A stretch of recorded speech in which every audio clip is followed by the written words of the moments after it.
He had a gun and he was threatening Pearlie. Why, she wouldn't even let...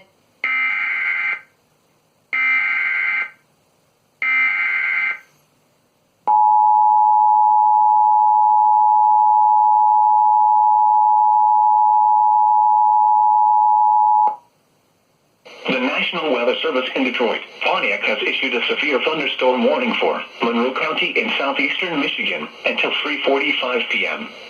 At 2:46 p.m., a severe thunderstorm was located near Ottawa Lake, or near Temperance, moving east at 20 miles per hour.